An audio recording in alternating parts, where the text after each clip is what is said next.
It was 1978, and I was living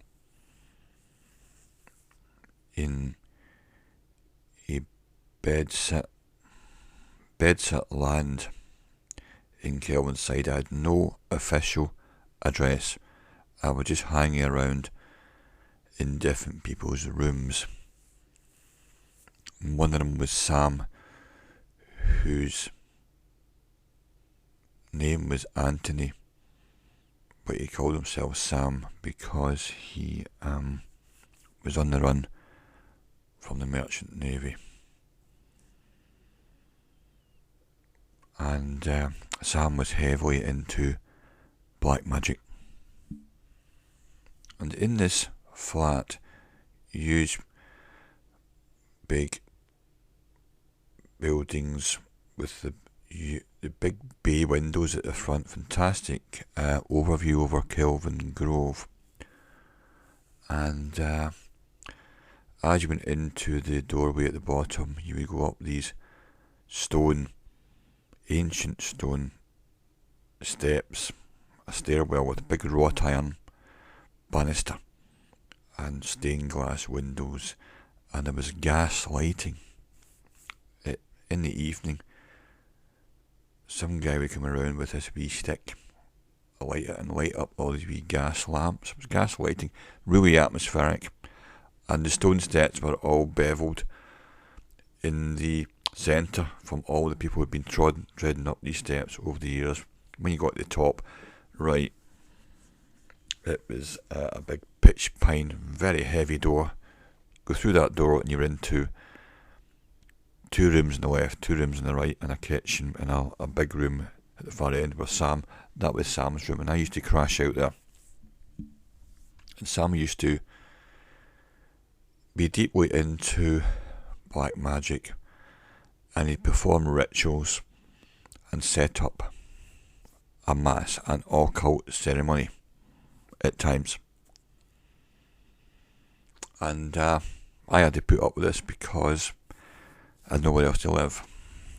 And so one day he said to me, I need some extra things for my ceremonies, and I need a big plinth or a big type of thing to set up candles and incense and make a kind of altar.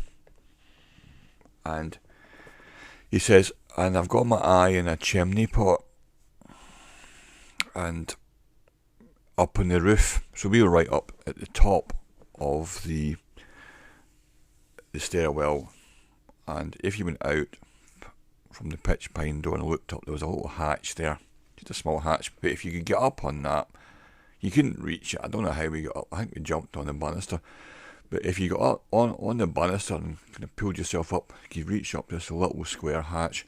You could pull yourself up into some kind of loft area and then get out onto the actual roof at the top of the whole building, the whole block. And I thought, a chimney pot. But then I had a look at the chimney pots from down the ground, and I thought, they are pretty big, aren't they? And I could see that he could use it as some centrepiece of his ceremony, a big thing that he could stand on or put candles on. And I said to him, okay, I'll give you a hand and we'll go up through this hatch and get out there and get one of those chimney pots and bring it down. And we had some bits of rope or things that we found around to help us. So we decided to have a pop at it.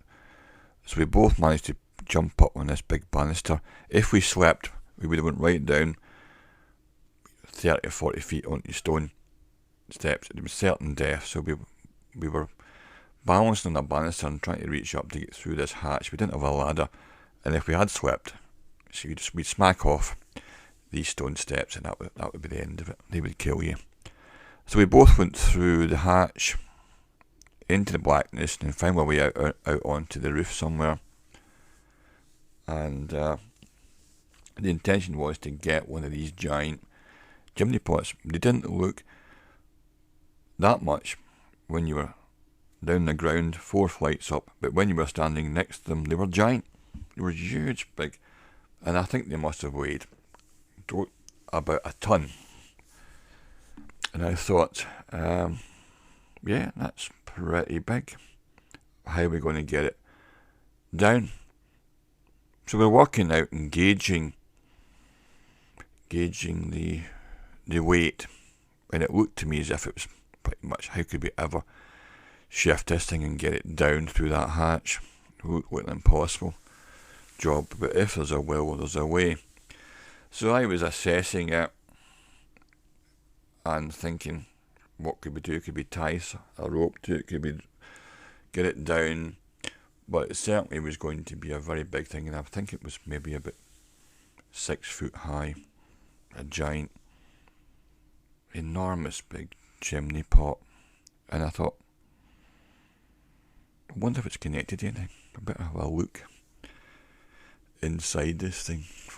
Stand up on the rim at the top and look down, see if it's connected up to anywhere. Is it disused or what? Or does it lead somewhere? And so I got a lift up, I think.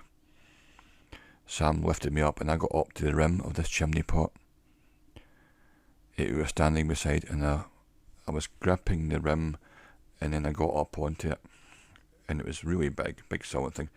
And I looked down into the dark chimney pot like a well, and then I got a complete shock at what I saw. It was a pair of eyes, human eyes. There was somebody in there, and they were alive in this chimney pot. And this man said, "Don't call the police! Don't call the police! No! Don't call the police! I am illegal immigrant! Don't call the police!" So there was a guy actually living in this chimney pot. And I thought, we can't kick this guy out of his house just for a daft black mass ceremony. That would be wrong. But we did manage to get the chimney pot down into his room, and Sam started to set up his black masses. That's the kind of guy he was.